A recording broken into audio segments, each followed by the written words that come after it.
The secret behind secret societies. Obviously, the secret behind secret societies is a secret that people don't want to spread abroad. Revelation 17:4, and the woman was arrayed in purple and scarlet colors, and decked with gold and precious stones and pearls, having the golden cup in her hand, full of abominations and filthiness of her fornication. There's only one church in the whole world that uses a woman with a cup, and that is the Roman Church. And here is Città del Vaticano, using the woman with the golden cup, and she is called Fides on all their documents. Fides. Now, what does that mean? Fides. Well, let's go to a Masonic source, a very good Masonic source, written by Albert G. Mackey, the Manual of the Lodge. Albert Mackey was a 33-degree Freemason. It'll become clear as we go through the lectures what this means. And he says, the right hand has in all ages been deemed an emblem of fidelity, and our ancient brethren worshipped deity under the name of Fides, or fidelity, which was sometimes represented by two right hands joined, and sometimes by two human figures holding each other by the right hand. Numa was the first who erected the altar to Fides, under which the name, the goddess of oaths and honesty, was worshipped. So it means honesty and fidelity, but it is also an image of a female deity. Now, Revelation 17 verse 5 calls this institution the mother of prostitutes. In Revelation 18 verse 7, she says, I sit as queen, I am not a widow, and I will never mourn. So she might have lost some children during the Reformation, but she's going to get them back. I am, and there is none beside me. I will never be a widow or suffer loss of children. She's going to control the world in a spiritual sense. That's what this power says. Now, it's interesting that the Vatican has just recently, September 5, 2000, issued this encyclical, Dominus Iesus, where she says, other churches are no sisters of ours, the Vatican insists. It must always be clear that the one holy Catholic and Apostolic Universal Church is not the sister, but the mother of all the churches. Cardinal Ratzinger said that. He's the head of the Inquisition. They don't call themselves the Inquisition anymore. They call themselves the Congregation for Doctrine and Faith. But it's the same thing. It's even in the same building. Now, she is not the mother, she is not the sister, but the mother of all the churches. That means all the other churches are subject to her, right or wrong. That's what she says. Now in Revelation 13, verse 1 and 2, speaking about the same power, it says, and the dragon gave him his power and his seat and great authority. Now that's a very, wow, statement. The dragon gave him the power. In other words, this power comes from another source. Now, doesn't Catholicism preach Christianity? Yes, it does. Doesn't it preach Jesus Christ as the Savior of the world? Yes, it does. But it also preaches mediation through other mechanisms and through the church. Now, it is interesting that in secret societies there are always two doctrines. One for the initiated and one for the goyim, the uninitiated. And the Knights Templars had two doctrines. The one was the inside esoteric occult doctrine, and the other one was the exoteric, the one to the outside, and that was Catholicism. So the masses received a religion which the insiders turned on its head. Amongst occult insiders, Lucifer is the true Son of God. Jesus is a second son who was defeated by the first one who had been thrown out. So Lucifer is the true luminary, the victor in the battle, and will be the one who will be worshipped at the end of time. That is occult doctrine. That's always been the doctrine of the Kabbalah, the Kabbalist doctrine, and it has been the doctrine of Gnosticism. But of course, It's not what the Bible teaches, but then Catholicism doesn't teach what the Bible teaches either. Revelation 17, verses 12 to 14, talks about 10 horns you saw are 10 kings who have not yet received a kingdom, but who for 1 hour will receive authority as kings along with the beast. They have one purpose and will give their power and authority to the beast. And they will make war against the Lamb, but the Lamb will overcome them because he's Lord of lords and King of kings, and with him will be his called, chosen, and faithful followers. Now we're going to deal with the whole chapter of Revelation 17 at a later stage. But the kings of the world, here represented by these 10, will give their power to the system, just like in the Middle Ages, and enforce the doctrines on an entire world. Very interesting. This will be this beast from the bottomless pit. Now, Gary H. Carr, in his work En route to global occupation, puts it this way. He says there were the ancient mystery religions, which come from Babylon, and they were pantheistic, of course, which means God is in nature, God is in everything, which in effect makes us God then too.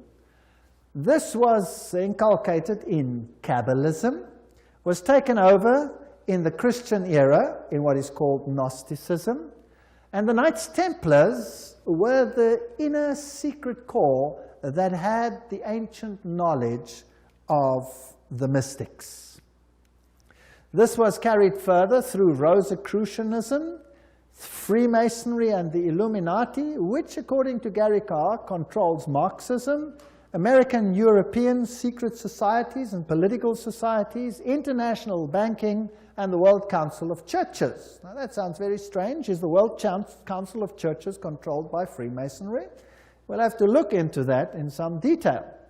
Then, of course, you have the entire New Age movement, the Theosophical societies, the many cults, and all these things are all controlled by this mechanism to make null and void the doctrine of salvation in Christ alone.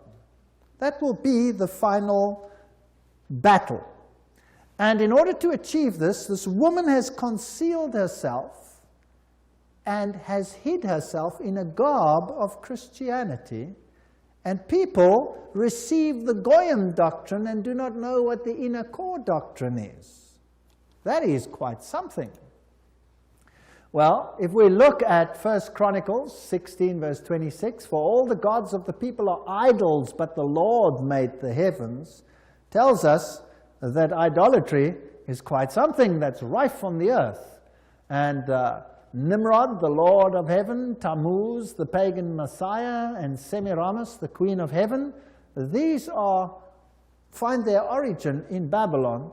And if you go through all the religions that were propagated in Lebanon, Phoenicia, Babylon, Assyria, Greece, Rome, Egypt, India, China, Mexico, Scandinavia, you have only this same picture under different names: Baal, Tammuz, Ashtoreth, El, Bacchus, Astarte, Belus, Tammuz, Rhea, Ishtar, Ninus, Hercules, Beltis, etc., etc. In Egypt, Ra, Osiris, or Horus, Isis, Hathor, India, Vishnu, Krishna, Isi, or Devaki, and so on and so on.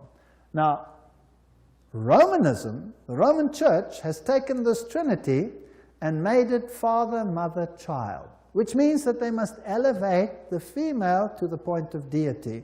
And we'll see how they did that and how they are doing that with the sanction of the Pope. So the true Trinity and the Roman Catholic Trinity are two different things. For the Goyim, it's Father, Son, and Holy Spirit. For the inner circle, it's Father, Mother, Child, which is none other than Baal, Tammuz, and Ashtoreth, if you want to take it back to those times. Jupiter is the god who is worshipped under Petrus, the rock. And Ubi Petri, where Peter is, there is the church. So here's another rock which takes the place of the true rock. Christianity and the secret societies, we could just summarize it as follows. The old Babylonian religion gave rise to Kabbalism.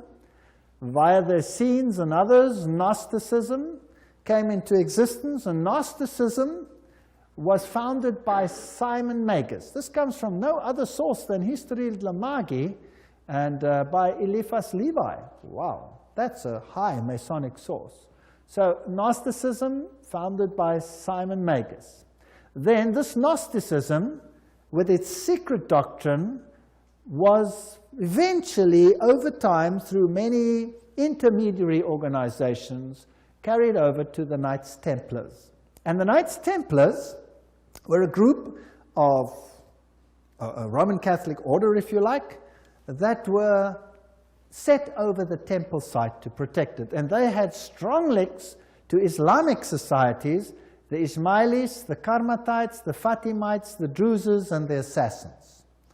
And these are very, very interesting, and we'll be dealing with them when we talk about the Islamic connection, what the secret societies actually teach. Just like the Templars had two doctrines, one for the Goyim, the uninitiated, and one for the insiders, and the two diametrically opposed to each other, so the secret societies of Islam do exactly the same thing.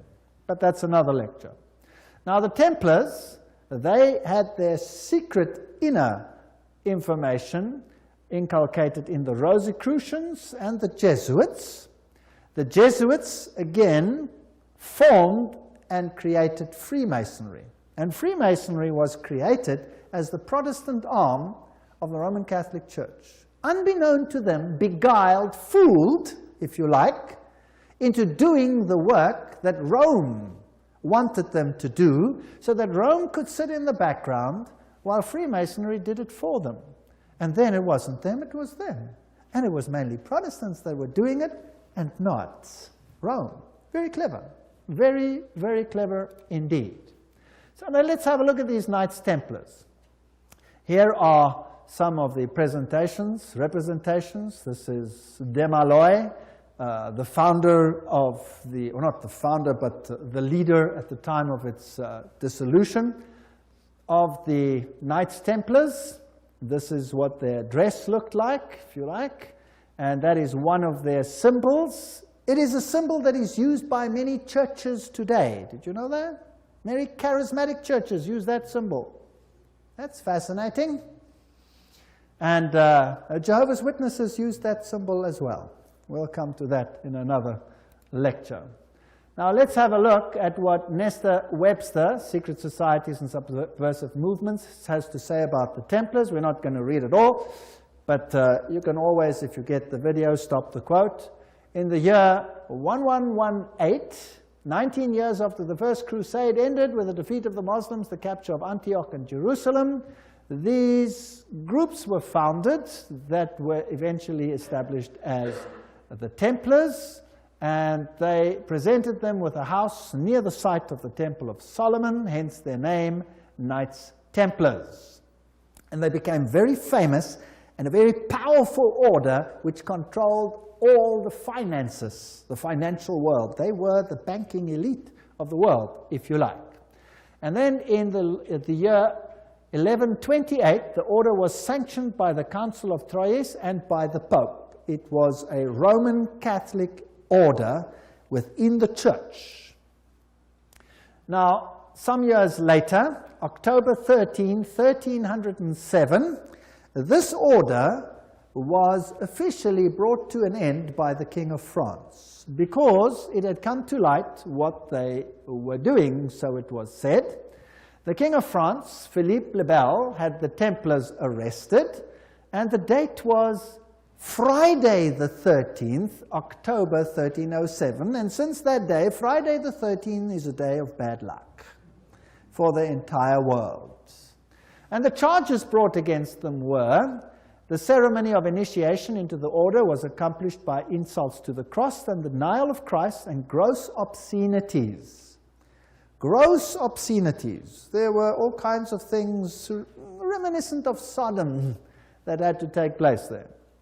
The adoration of an idol, which was said to be the image of the true God, and that was Baphomet, this symbol over here of the androgenic male-female deity.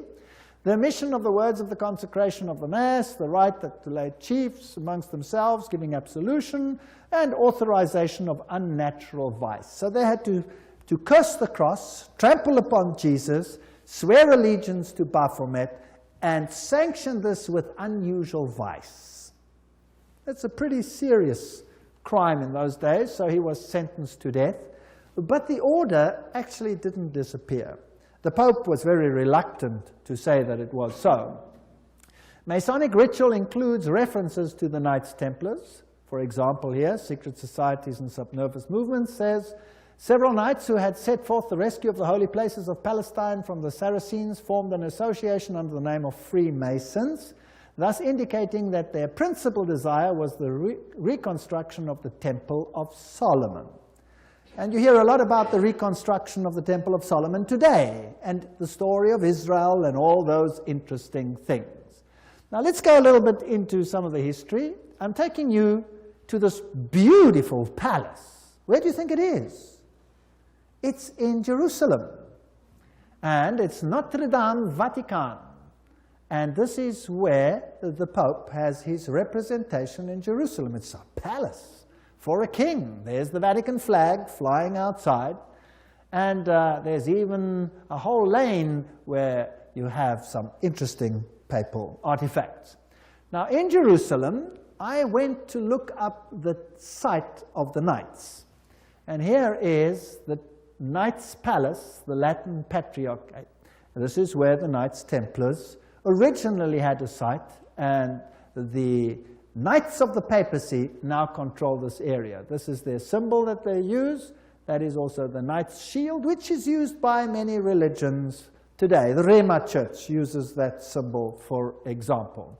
These are the eternal warriors. That is the symbol that they use. There they are they kiss the Pope or the Patriarch's ring. They are knighted just like knights, and they knight highly prominent bankers and individuals such as that. Inside this church, you have, of course, the statue of Jupiter as Peter. Notice that the foot is well kissed. And I didn't want to kiss the foot, so I just stood there. And it is a very important church because both Pope Paul VI and Pope John Paul II visited this church, which is, of course, highly symbolic, and there are the plaques. And the Latin Patriarch, the Knights Palace. If you go inside, there's this interesting altar. And as you look at the altar, you'll see certain figures over here. This one over here is very interesting. Let me get it a little bit closer, and what do you see? You see the double-headed eagle, which is also the symbol that is used in Freemasonry. So there it is on the altar of the Knights. And what is there on this side? Two swords held like a compass.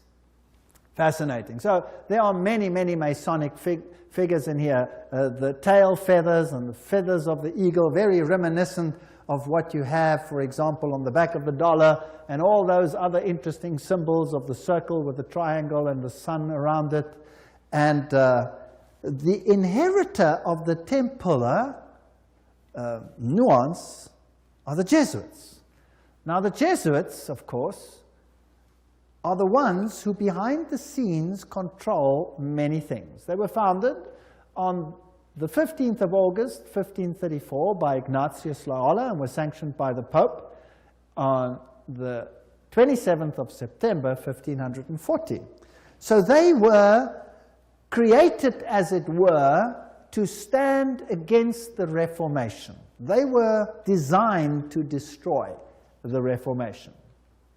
Loyola wanted the order to be champions of Catholic unity, and of course submission to Christ's vicar, the Pope, was absolutely essential.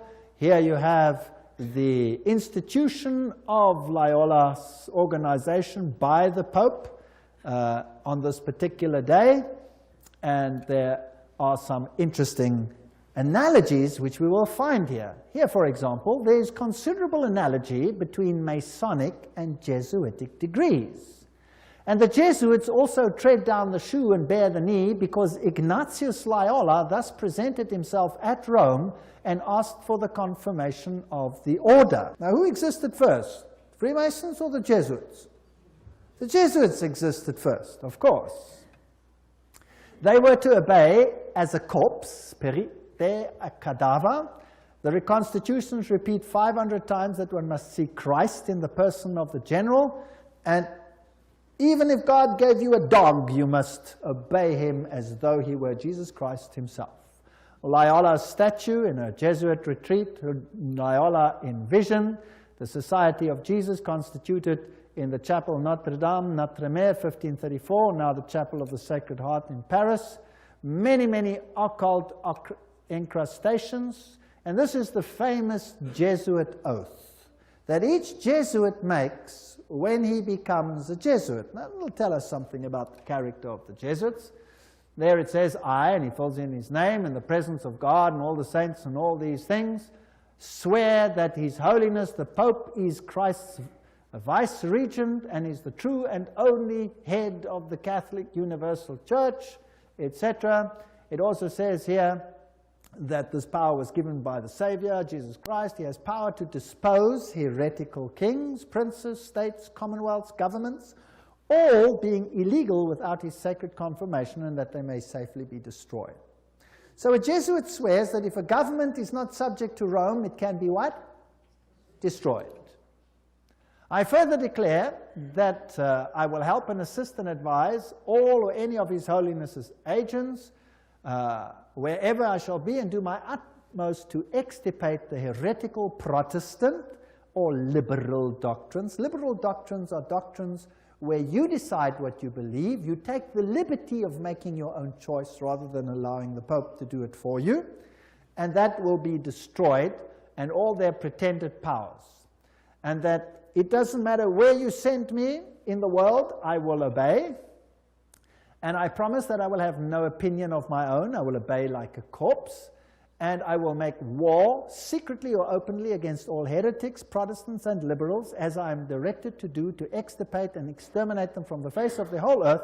I will spare neither sex, age, nor condition, and I will hang, waste, boil, flay, strangle, bury alive these infamous heretics, rip up the stomachs and wombs of their women, crush their infants' heads against the wall in order to annihilate forever their execrable race.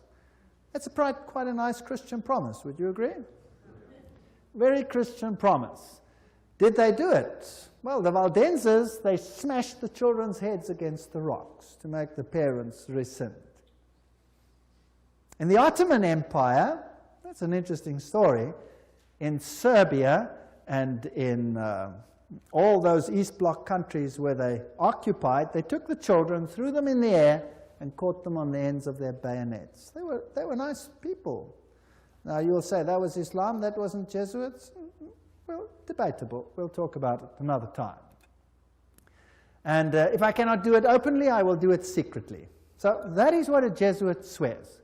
This is the famous Pontifical Gregorian University in Rome, the most prestigious Catholic university in the world. The Jesuits, in all their enclaves, have their figures in caves. Now, in paganism, all the deities come out of the cave, and they have the letters IHS, which actually stand for Isis, Horus, Set, which is the Egyptian Trinity. They, of course, say it means Jesus hominum salvator, Jesus the Savior of men, but it doesn't. It means IHS, Isis, Horus, Set. And their symbol is the triangle with the all-seeing eye in it for this deity. They also use the pillar, the stela, if you like. They have the symbol of the triangle with the eye in a circle, which is also the symbol used in the New Age movement. And we saw that Gary Carr says that Freemasonry controls the New Age movement and the Jesuits control the Freemasonry, or created it. This is the University of the Jesuits in Prague. On top of it, they have Atlas, not Jesus Christ. If you go to a more modern Jesuit enclave, like this one in Germany, I visited this. I'm quite cheeky sometimes. There I am. And took a picture, and inside they have this picture of Christ. This is not Christ. This is Atlas, holding the world on top of his shoulders, disguised. They have these symbols up against the wall. There, this symbol is the symbol of Hermes. If you take away the cross, then you have the symbol of Isis. This is paganism at its best. And these symbols over here are nothing. Here it is, Jesuit Kirche, when it was built, etc. And their symbolism, Maria, the M is the Masonic M, the triangle, Ria, the goddess. Here is a church in Germany, a cathedral.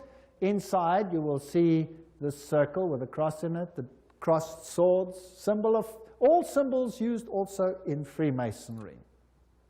Now if you go back to ancient Assyria, that was a very prominent cross. It was the Maltese cross. It comes from ancient paganism.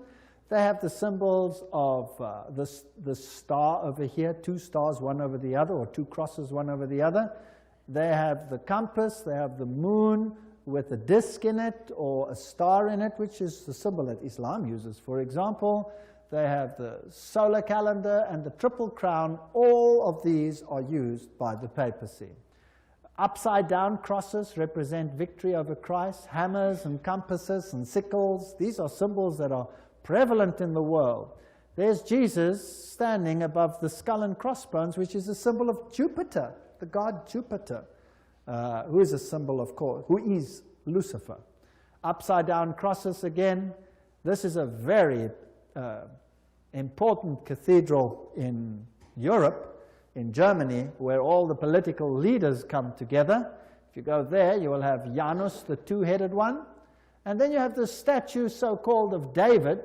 But of course it isn't David, it is the god Pan, because he has a pan flute in his hand, and David didn't play a pan flute.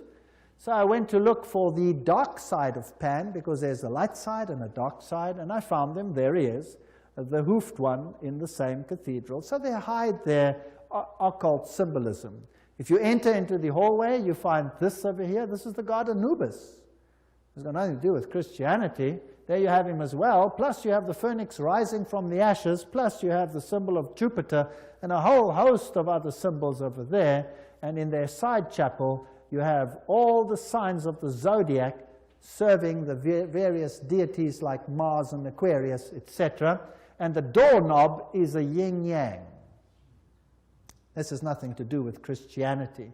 They use the symbol of the compass and Jupiter and the PX symbol over there, which you will find in virtually every single Christian denomination upon the face of the earth. The phoenix rising from the ashes, the peacock, all symbols of Lucifer. Here you have the PX with a circle with a dot in it, and you say to yourself, but isn't that a symbol of Christianity? No, this is a symbol of Horus. This has got nothing to do with Christianity. They use pine cones. Let's ask Albert Mackey, 33-degree Freemason, to tell us what the symbol means. The point within the circle is an interesting and important symbol in Freemasonry. The symbol is really a beautiful but somewhat abstruse allusion to the old sun worship, and introduces us for the first time to that modification of it among the ancients, the worship of the phallus. So it's a pretty filthy symbol at that. It deals with male organs. Wow. So that comes from the horse's mouth. So that's what it means. Now what's the PX mean? Let's go to the best Masonic source in the world, Morals and Dogma, page 292. And in case you don't believe me, I photocopied it so that you can see it. There you can see the symbol. Can you see that? It is the staff of Osiris. On the medal of Constantinople, in hoc signat eris, whatever the inscriptions. And then some other interesting things. So this is the staff of Osiris, and then it goes through the mystic Tau and the crosses and the stars of David, and then he uses this one as well. Interesting symbol. He says the vestment of the priest of Horus were covered with these crosses. That's a Maltese cross. Remember that I showed it to you on the Assyrian king? Now, who wears that on his vestments? Well, let's have a look. Oops, there it is. Who's wearing it? The Pope is wearing it. So what is he? He must be the priest of Horus. So to the outside world, it seems like Christianity, but to the inner circle, it's occultism. On the floor of the cathedral in London, you have the tricolour, which is the triple yin-yang. And what does that mean? Well, let's go and ask the sources themselves. Celtic version of the yin-yang. That's what it is. The tricolour, the sea, good luck, cauldron, Celtic goddess, the goddess of wisdom and witchcraft. Who was enthroned in the French Revolution? Goddess of reason. Witchcraft, reason, all these things, same deity. On the floor of the same cathedral, you find the mystic Tau. What does the Tau represent? Let's ask another Mason, Ward. He says it's the symbol of the male creative side of the deity, sign language of the mysteries. So again, it has a sexual connotation. What's it doing on the floor of a cathedral? So the Jesuits are the heirs of the occult religion, and they control the world through their agencies. They stand in the background, create sub-organizations, and everybody thinks they are not active. Let's ask them themselves what they believe. Here is the history of the generals of the Society of Jesus. These are all the generals, starting with Ignatius Loyola. They're all listed down there. We don't have to go through them all the way through to the present one that rules now, whose name is Peter Hans Kolvenbach. Nice German name. It's interesting that the Germans are very prominent in this. Peter Hans Kolvenbach is the head of the Jesuits. Cardinal Ratzinger, another German, is the head of the Inquisition. They seem to be pretty much in control. What does he look like? There he is, Peter Hans Kolvenbach. You're looking probably at one of the mightiest men on the earth today, if not the mightiest. He's the Black Pope. Here you have the cave of Loyola. Here you have George W. Bush and the Pope in audience with each other. And they don't do anything by chance. They just happen to do this exactly under that picture I showed you, where Loyola receives his commission from the Pope. Now, the ceremony of induction and the extreme oath of the Jesuits, Library of Congress, catalog card, there it is. You have been taught to insidiously plant the seeds of jealousy and hatred between communities, provinces and states that were at peace, and incite them to deeds of blood involving them in war with each other, and to create revolutions and civil wars in countries that were independent and prosperous, cultivating the art and the sciences and enjoying the blessings of peace, to take sides with the combatants and to act secretly in concert with your brother Jesuit, who might be engaged on the other side, but openly opposed to that with which you might be connected, only that the church may be the gainer in the end, in the conditions fixed in the treaties for peace, and that the end justifies the means. Whoa! This is Hegelian science. Two opposing viewpoints, dialectic thinking. You war the one with the other, and you rub them up until nothing is left. It's called thesis, antithesis, and the resultant clash brings synthesis, that which you want. Now note that the Jesuit can be very active on the one side, but he can be equally active on the other side. So this is all a process whereby they wish to attain things. The 30-Year War. Now, what was that about? The aim and the object was that that war should in truth become a war of annihilation. Besides, was it possible for them to allow peace to be concluded with countries whose rebellious governments had issued a law ruling that no Jesuit should ever again dare to show his face? Do you know that the Jesuits were thrown out of virtually all countries, including Catholic ones, because they were so divisive? Catholic kings couldn't even take the Jesuits and threw them out. If a Catholic king dared to throw out a Jesuit, that country was destroyed, Catholic or not, and the Jesuits are back. You can take your bottom dollar for that. So, the frightful responsibility for this terrible 30 Years' War must rest upon the Emperor Ferdinand II and his teachers, rulers, and bosom friends, the sons of Loyola. Every single thing I'm saying is a quote. Popery, an enemy to civil religious liberty. In 1550, Pope Julius declared his claim to universal temporal political power, evidenced by a new coin he issued, its motto having read, "The nation and kingdom that will not serve me shall perish." Now please note that this is a Roman Catholic statement, that the nation and the kingdom that does not serve the papacy will perish. What does that mean in terms of Protestant countries then? Are they going to be in trouble, yes or no? I would say yes, they will be in trouble. Thomas Aquinas, the great philosopher of the Roman Catholic Church, said, "The Pope by divine right has spiritual and temporal power as supreme king of the world. The Pope of Rome, as head of the papal government, claims absolute sovereignty and supremacy over all the governments of the earth."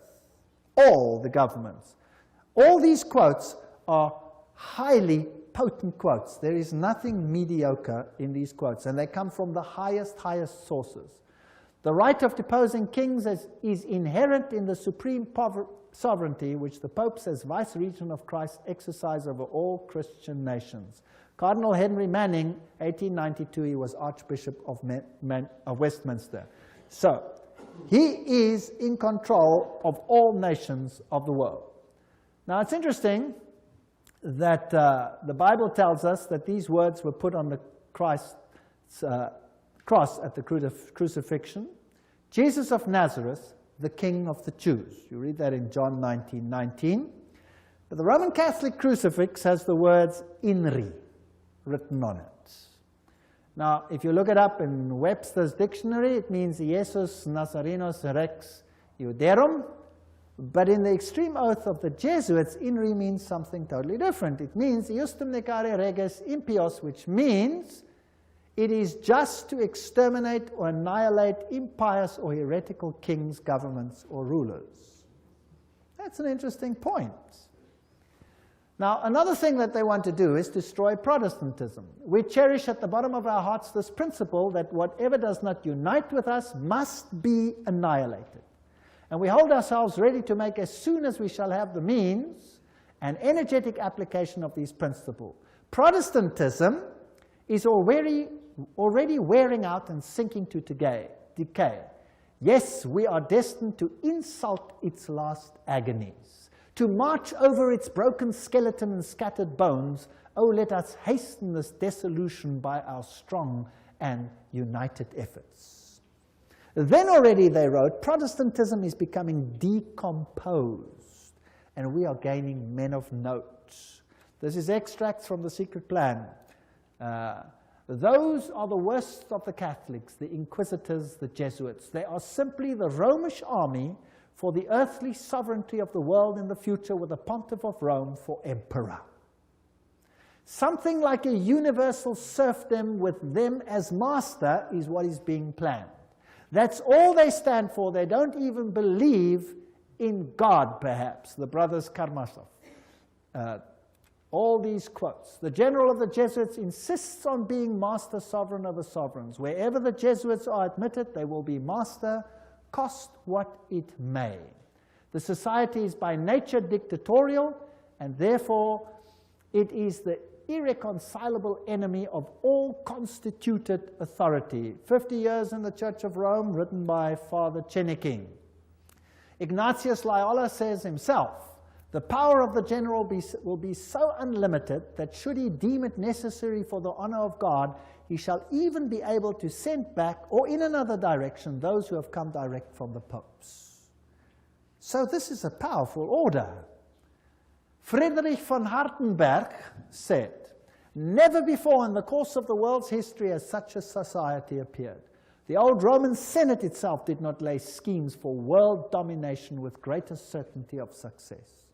They want world dominion, with the Pope enthroned as the universal ruler. The Roman Catholic Lafayette said, it is my opinion that if the liberties of this country, the United States of America, are destroyed, it will be by the subtlety of the Roman Catholic Jesuit priests, for they are the most crafty, dangerous enemies to civil and religious liberty. They have instigated most of the wars of Europe. These are prominent people speaking.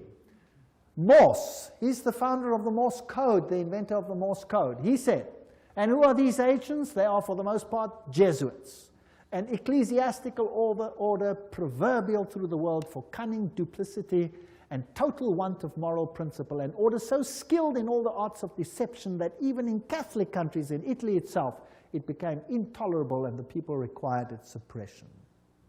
That's another prominent man. Archduke Maximal Francis said, They have so constantly mixed themselves up in the court and state intrigues that they must in justice be reproached with striving after universal dominion. And we could go on and on and on. This is a very interesting one. This is Michelangelo Tamburni, 1720. This is the Jesuit of the general of the Jesuits, the general speaking to the Duke of Brancas, and he said the following: "See, my lord, from this room I govern not only Paris, but China. Not only China, but the whole world, without anyone knowing how 'tis managed." Interesting. This is what the Jesuits themselves had to say. The Pope's confessor has to be a Jesuit. And the Pope himself has to come to a Jesuit to confess. The Vatican Empire, everything I say is a quote. This here is Jean-Baptiste Janssen. He ruled from 1946 to 1964, and he looks like a charming gentleman, very cheerful. But nevertheless, you can see that this photograph was taken from the Saturday Evening Post, 1959, and this is what he is in command of. And now we will want to deal with these issues in the next session.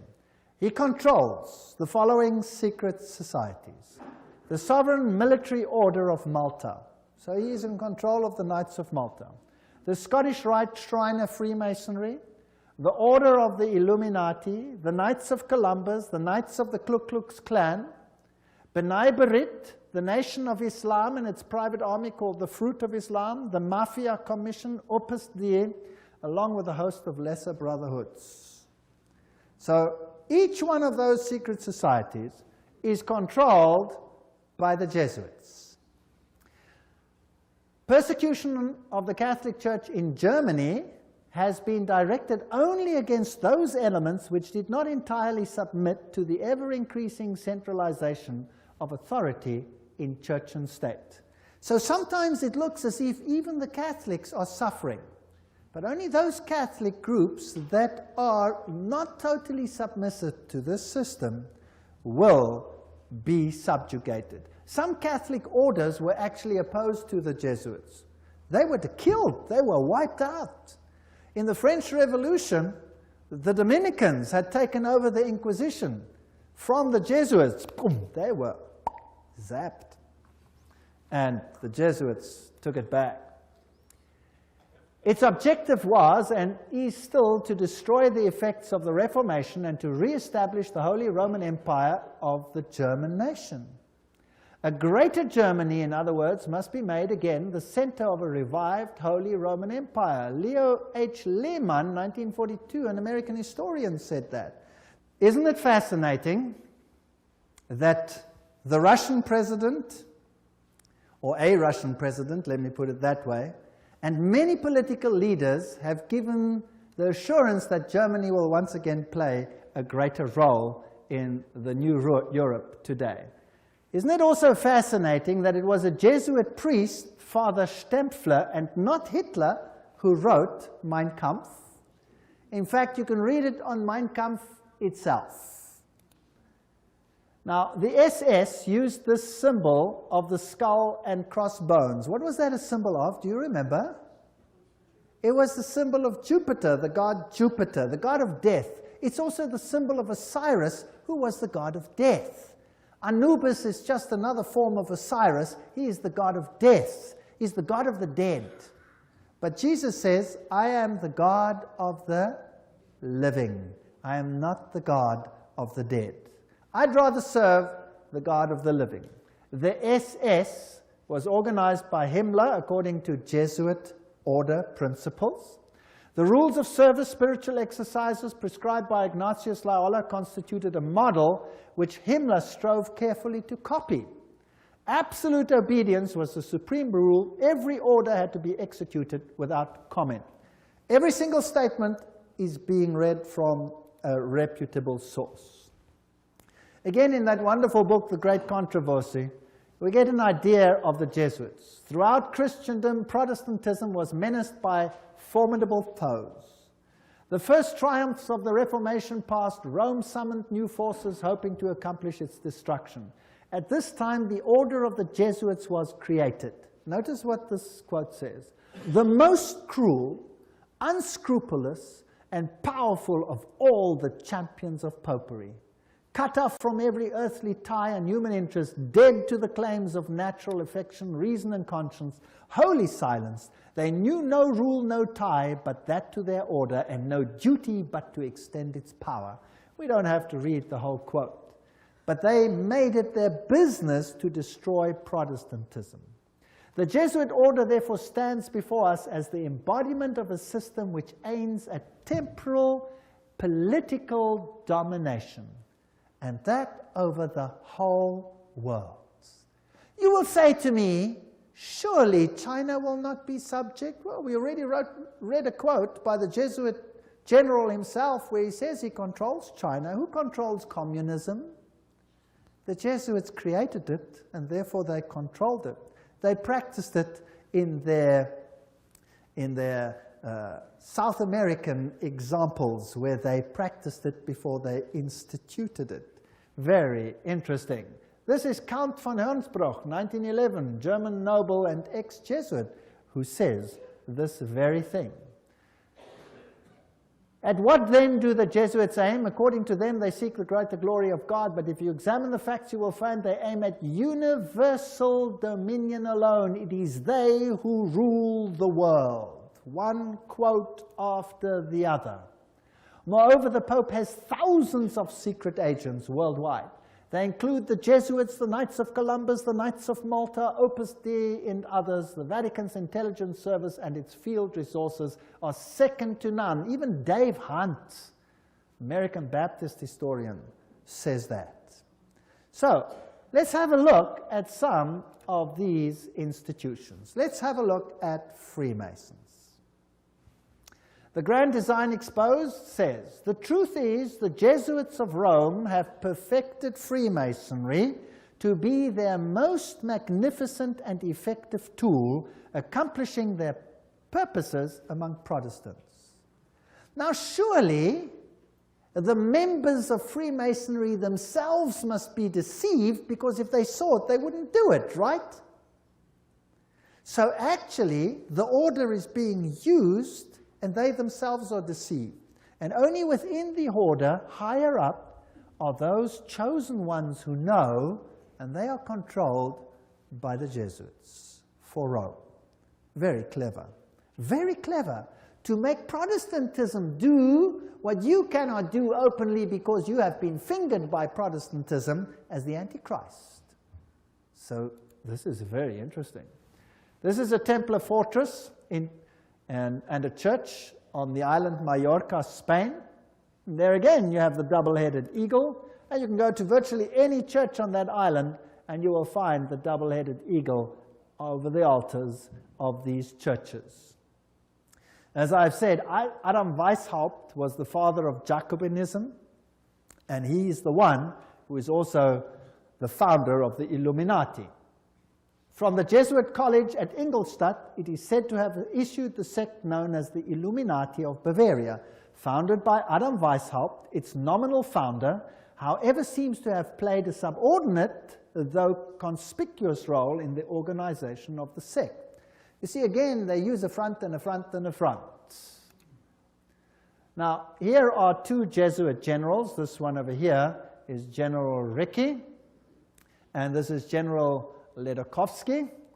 And very interesting, this one over here, 1773 to 1840, he ruled during the order's suppression.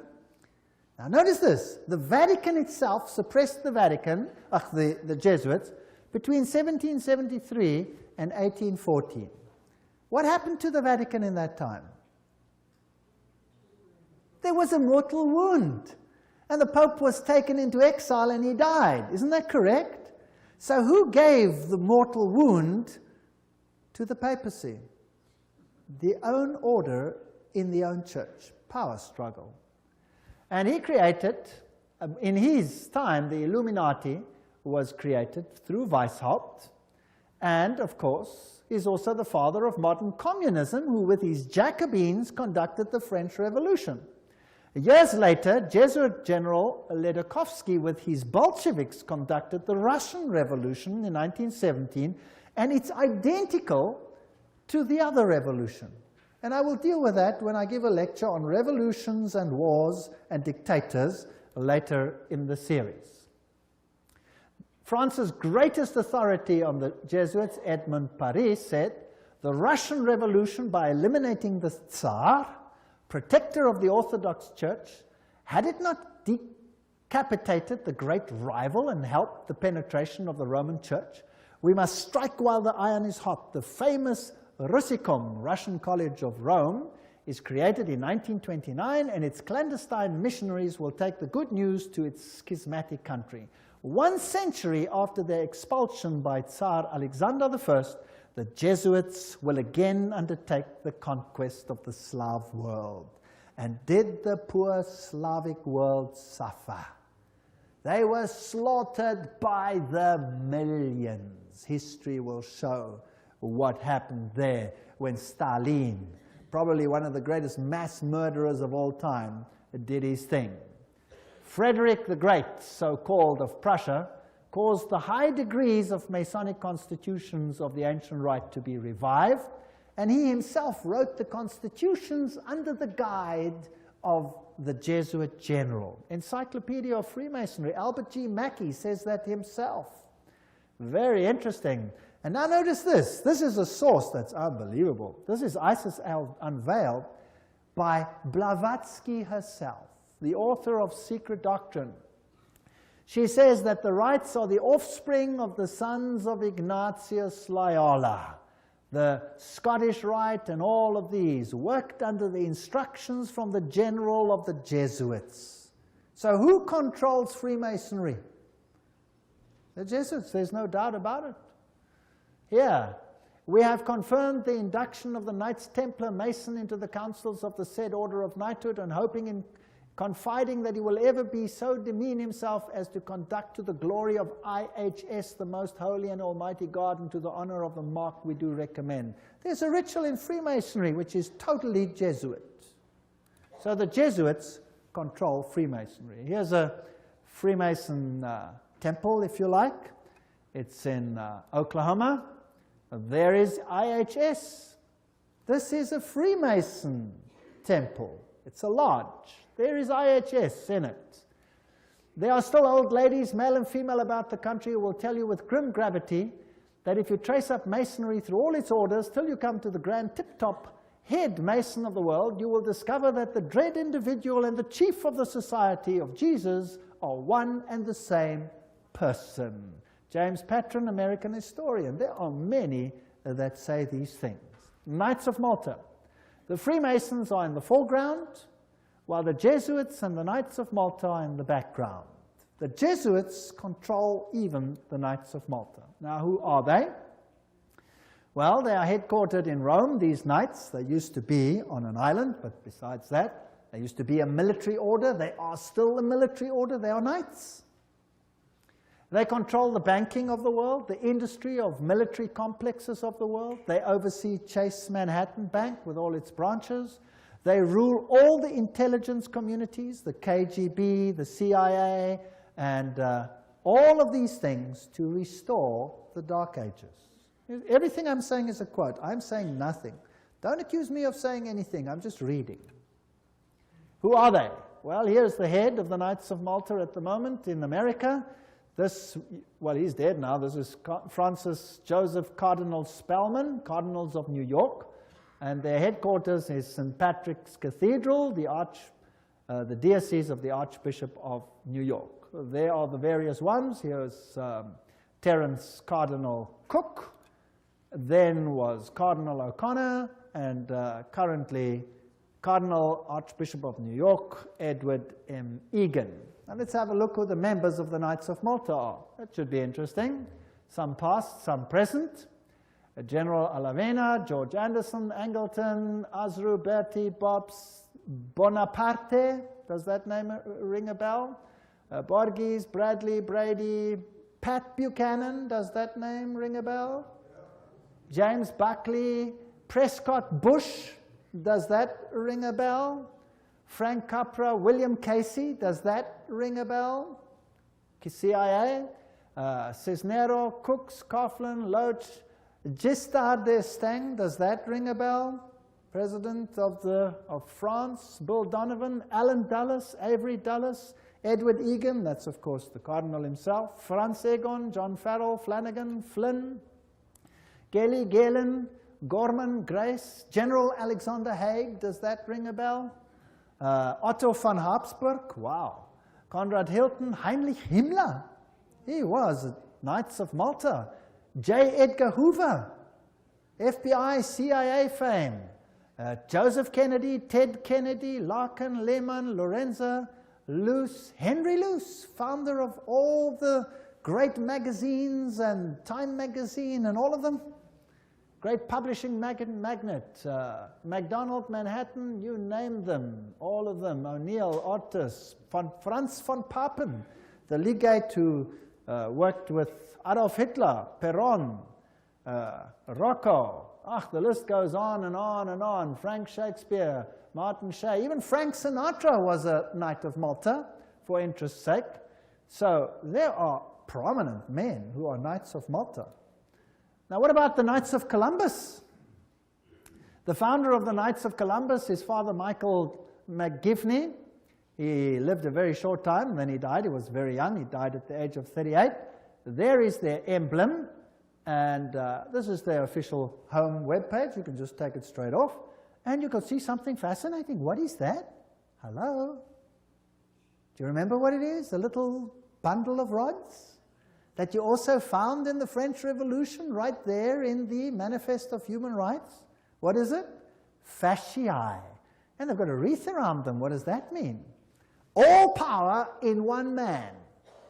Who will that man be? Who do the Knights Columbus, founded by a Roman Catholic priest, want to see the power vested in? The Pope, of course. The Knights of Columbus, founded at New Haven, Connecticut, 1882. Then it was already considered 300,000 strong. Only Roman Catholics are eligible. It is initiative to service in 4 degrees. It's the heart and soul of politics. You cannot get into politics if you don't have the stamp of approval of these guys. The fact is well known to political machines and non-Catholic politicians whose candidates must receive the approval of Rome and the Knights before they dare nominate them for either dog pound or presidency. The Knights of Columbus' principal business is politics, a Jesuitical politics. A menace to the nations, Jeremiah Crowley, is the quote. These are serious accusations. There they are, with their fasciae, which will become clearer as we go on, and we can see where we are heading. For today, Rome considers listen to this.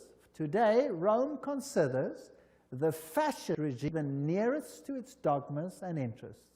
We have not merely the Reverend Jesuit Father Coughlin praising Mussolini's Italy as a Christian democracy, but their official magazine, which is Civiltà Cattolica, this is the official Jesuit magazine, says, this is the house organ of the Jesuits, says, fascism is the regime that corresponds most closely to the concepts of the Church of Rome. This is scary. Have you noticed lately that there is more and more control? Have you noticed some of these things? Have you noticed that you are being treated more and more like someone who has to bow 20,000 times before the powers? And there is the organization Opus Dei. Is a semi-secret religious lay order with paramount objective is total support of the papacy. And these people walk around with clamps that tear into their flesh so that they have constant pain with every movement to remind them of their obligation. And they have high members, like presidents, for example, of Portugal is an Opus Dei member. Then we have the Skull and Bones organization. And who are they? Well, they have this interesting skull and bones. What does it represent? You know that by now. Jupiter, and they have the number 322.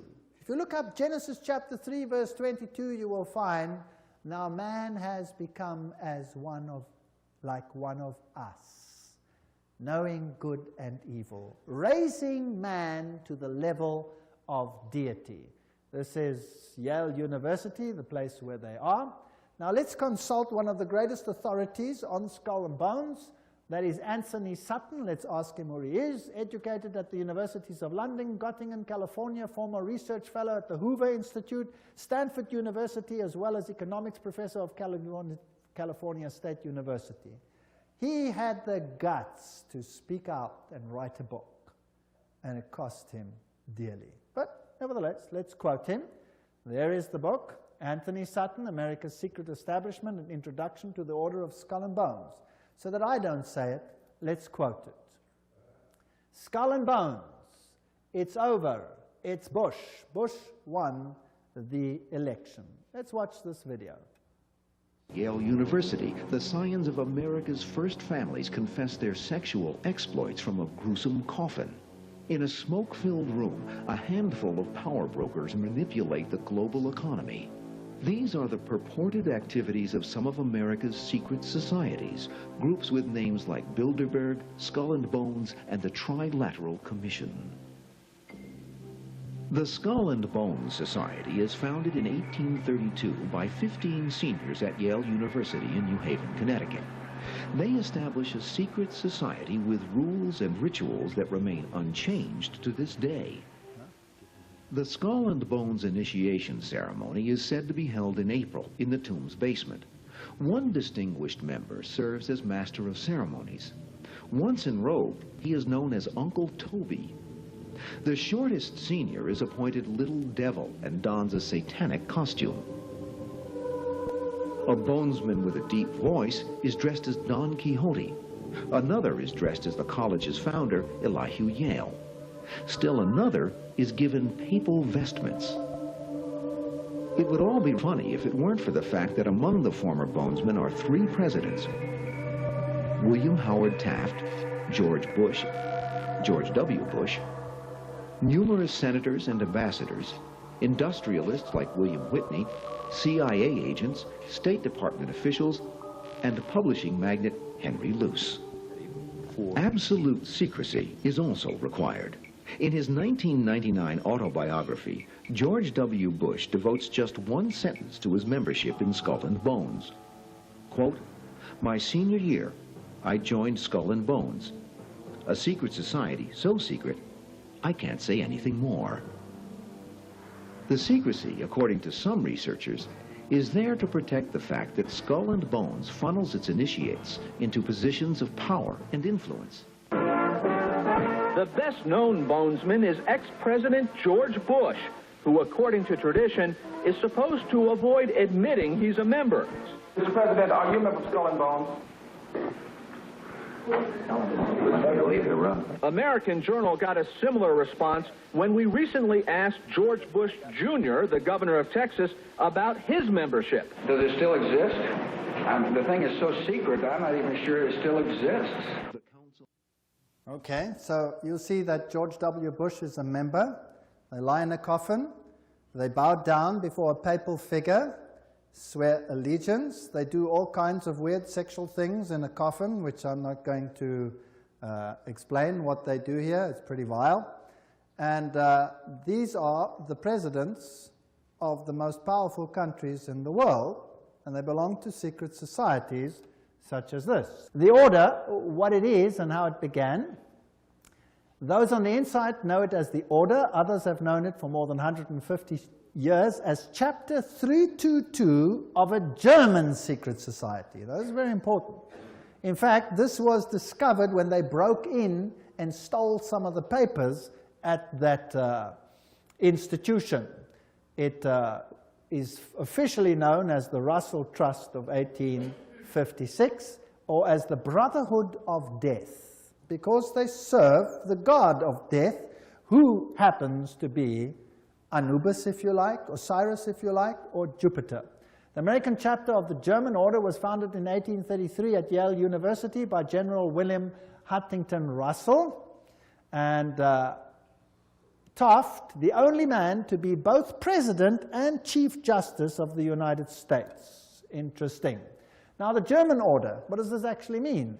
The Illuminati had its origin at the University of Ingolstadt, and recruits were from the student Inkorps. Of course, they had to be students with high connections, you know, sons of very high insiders.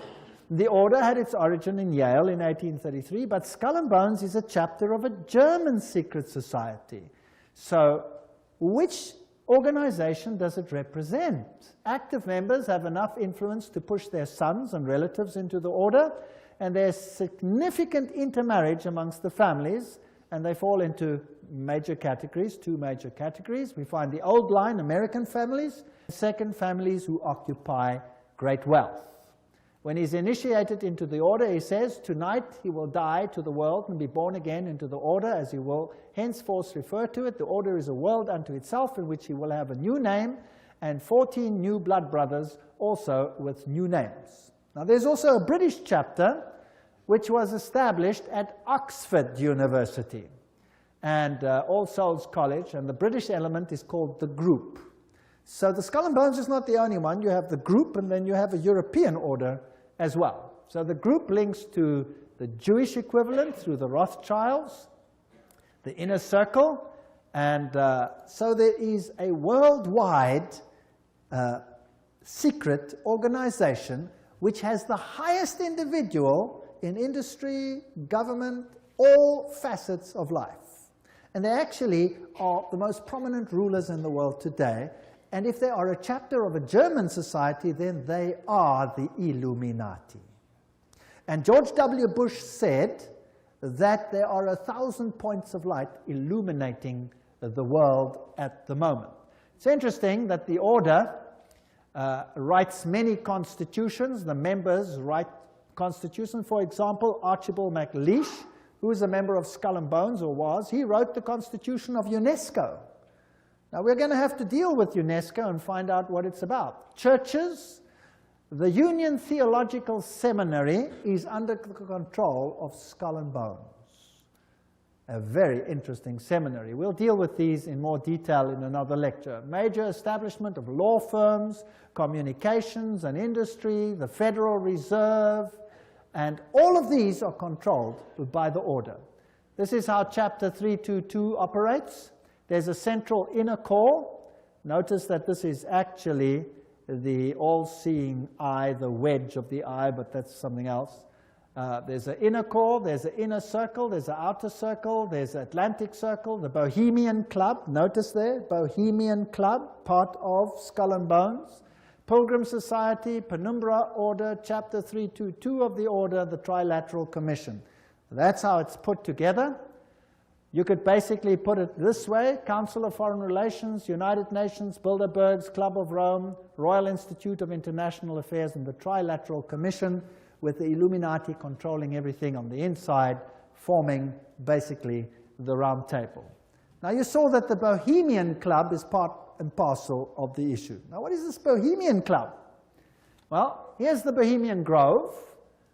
The August 2, 1982 edition of Newsweek reported, this is just another quote, the world's most prestigious summer camp, the Bohemian Grove, is now in session 75 miles north of San Francisco. It's in a forest. It's a fortress. But strangely, even fortresses can be breached, and one enterprising journalist managed to sneak in. The fiercely guarded 2,000-acre retreat is the country's extension of San Francisco's all-male, ultra-exclusive Bohemian Club, to which every Republican president since Herbert Hoover have belonged. This is just a quote. This is the Bohemian Grove ceremony, which was photographed or videotaped, very darkly, of course, very secretly, by one journalist, which caused a major furor. Now, you can see very little in this light, so I'll explain to you what's happening there. In this forest, the men appear naked. Naked. They have to walk around naked. In fact, some members have left the society because they're tired of walking around naked. Now imagine every president of the United States has been a member of the Bohemian Grove. And just imagine. The priests are dressed in vestments, papal vestments, and they pay homage to an owl because the owl sees in darkness. It has illumination. There are other rituals which I do not want to talk about that happen between all these naked men. And if you read your Bibles, you will find that those who worshipped in the groves were called the perverted ones.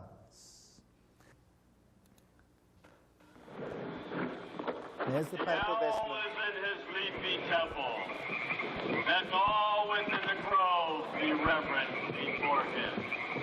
Lift up your heads, O ye trees, and be ye lifted up, ye everlasting spires. For behold, here is Bohemia's shrine, and holy are the pillars of this house. There's the owl. For beauty is eternal, and we bow to beauty everlasting. For lasting happiness, return to one alone, and she surrounds you now. Great nature, refuge of the weary heart. We bow to one alone, Her most wise. great nature. She is ever faithful. Other friends may fail, so must ye come as children. Little children that believe nor ever doubt her beauty and her faith. Bohemians and priests, our funeral pyre awaits the corpse of care. Grandson of all mortal wisdom. Owl of Bohemia, we beseech thee, grant us thy counsel. Owl of Bohemia, grant us thy counsel.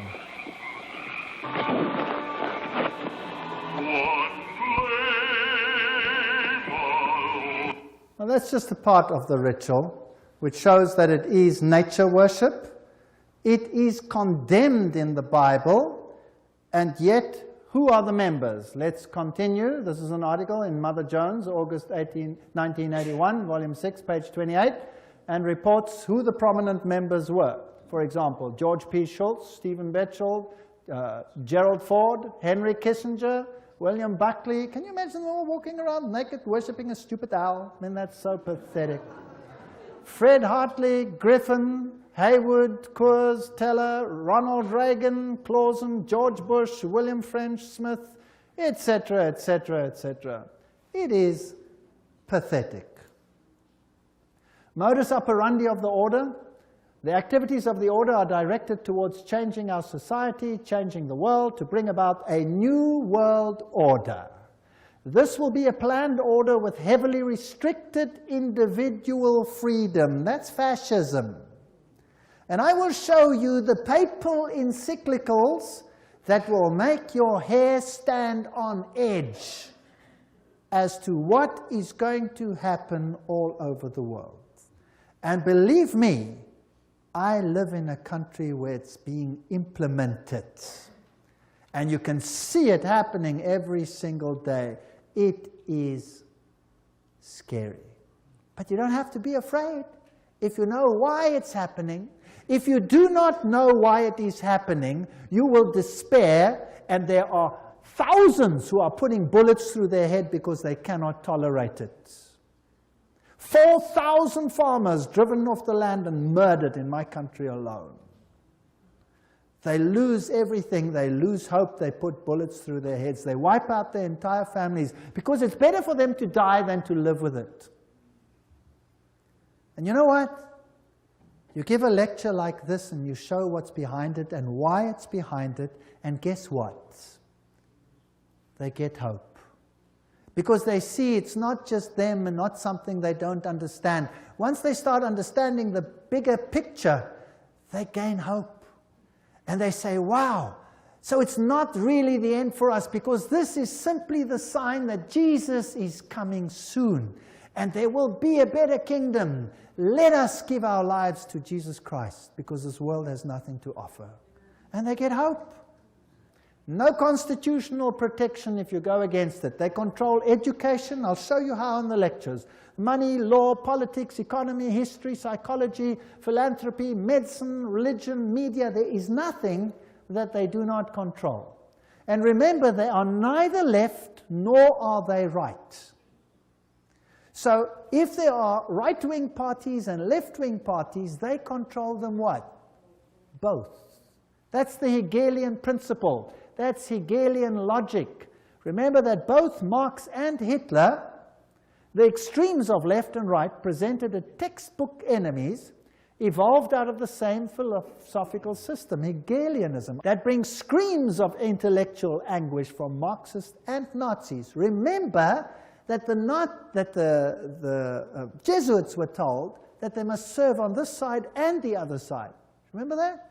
And create conflict between the sides.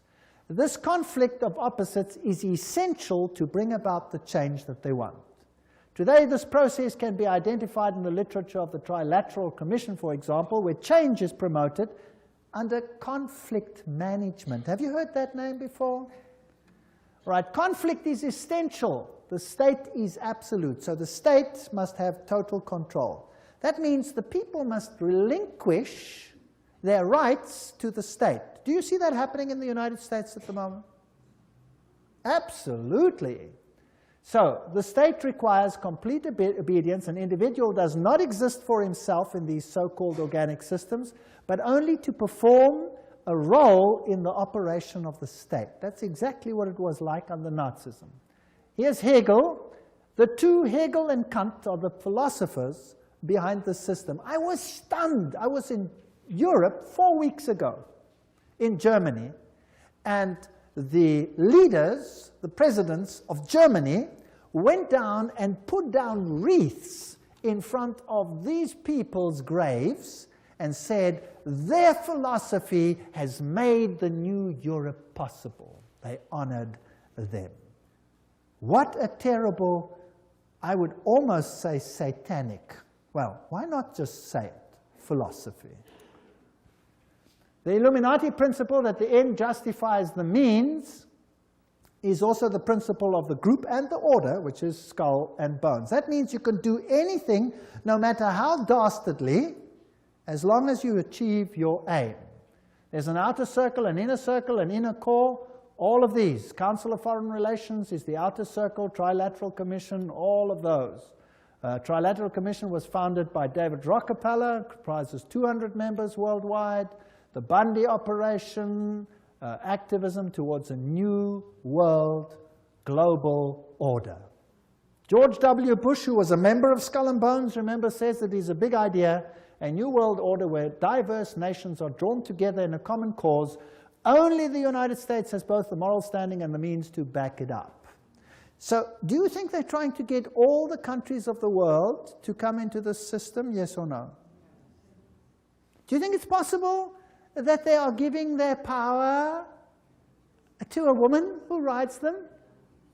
Does it look like it? Who controls them? The Jesuits. And who do the Jesuits say all power must be under? The Pope. Isn't that correct? All right. So who do you think would clamor for a new world order more than anyone else? Maybe the Pope. Wouldn't that be interesting? Well, here he is, new international order urged for the sake of peace. When? January 3, 2004. His whole New Year's speech was dedicated to asking for the implementation of the New World Order. Vatican City, January 1, 2004. John Paul II started the new year by insisting that peace is possible and thus a duty, and he called for a new international order. CNN, what did that have to say? Pope calls for a new world order. Thursday, January 1, 2004. Vatican City, Pope John Paul rang in the new year on Thursday with a renewed call for peace in the Middle East and Africa and the creation of a new world order based on respect for the dignity of man and equality amongst nations. What did he say? This year, Pope John Paul directed his thoughts to the continuing conflict around the globe, but he stressed that to bring about peace, there needs to be a new respect for international law and the creation of a new international order based on the goals of the United Nations. He called for an order that is able to give adequate solutions to today's problems based on the dignity of the human being, this is human rights, on an integral development of society, on solidarity amongst nations, rich and poor, on the sharing of resources and the extraordinary results of scientific and technical process. You know, sharing of resources, have you heard of that before? Well, there's another term for it.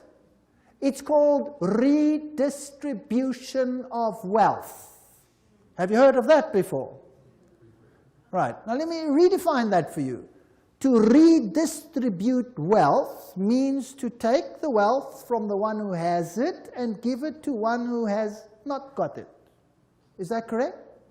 Now, if you do that, which nations of the world will be hardest hit? The Catholic ones or the Protestant ones? The Protestant ones are the rich nations. Everywhere you can draw a line. Now, I will show you in the lectures that come that there are encyclicals which define how the redistribution is to take place. And how it is happening and how the encyclical says it should take place is what I can see happening in my country without the government lifting a finger against it. It is defined by need, as we will see. Now, there's another word for taking from one who has and distributing it to someone who does not have. It's called theft. Stealing. Thou shalt not steal, says the Bible. The Pope in Rome says, thou shalt steal. He does. Literally, I'll show you his encyclical. You will be stunned. This New World Order is going to be an exciting place. I don't want much part of it. Fortunately, my God says, my kingdom is not of this world. If it were, they would fight for me. But it is not of this world. My kingdom is up there. There where your treasure is, there your heart will be. I have managed, because I live where I live, to loosen myself from that which I own, because I know that it means nothing anymore. Do you know that in my country, if you go on a holiday, and you stay away for a while, and you come back, and your house is occupied, that you cannot put the new tenants out, even if the house is yours? Did you know that? Because they have need, therefore they have the right to take it, whether you own it or not. And this is not a joke, this is a fact. It's scary. But who cares? I serve a God who has promised the most wonderful things, even temporal things, to those who serve him. Wonderful promises. I go to prepare a place for you, and I will come again to take you where I am also. In my Father's house are many rooms. I go. Actually, it doesn't mean rooms, it means mansions. God has prepared things for us which make this world sick by comparison. So let them have their kingdom, let them have their fun, because my God says this world will come to an end, and the kingdom of God will reign forever and ever and ever. Don't miss the next lectures. We're now on a roller coaster ride that will take you to exciting places. Thank you for coming.